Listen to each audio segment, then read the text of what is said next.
Hi Chem Peeps, in this video we're going to determine how much excess reagent is left over. This is video 2 of a series of excess and limiting reagents.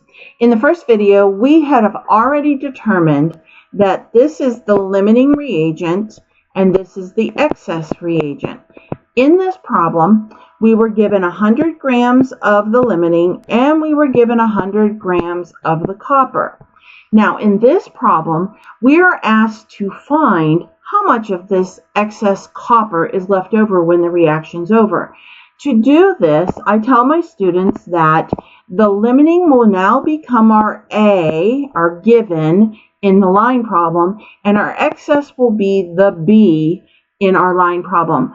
Since we're starting with grams and going to grams, we're going to do line 4 again. I am going to start with my limiting. Once I know I have a limiting in my problem, I always want to start with it. So I'm starting with 100 grams of the silver nitrate. I'm going to solve for the excess reagent so that I can see how much I actually use of it.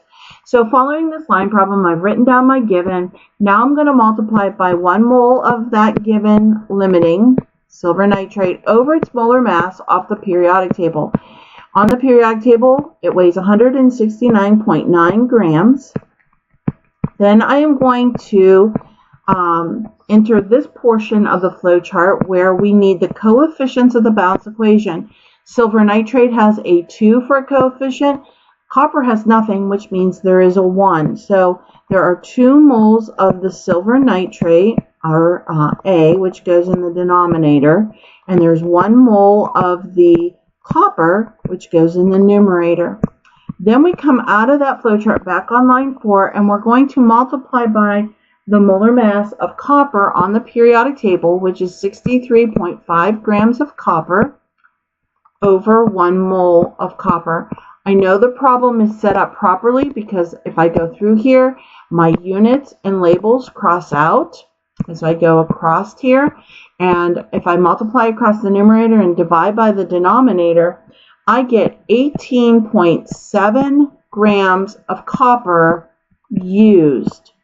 In other words, for this reaction to occur and to use up all of our limiting, we only need, out of the 100 grams of copper, 18.7. So my answer is going to be the 100 grams of copper that was given minus the 18.7 grams of copper that I used to leave 81.3 grams of copper left over. And that is the answer to the problem at hand.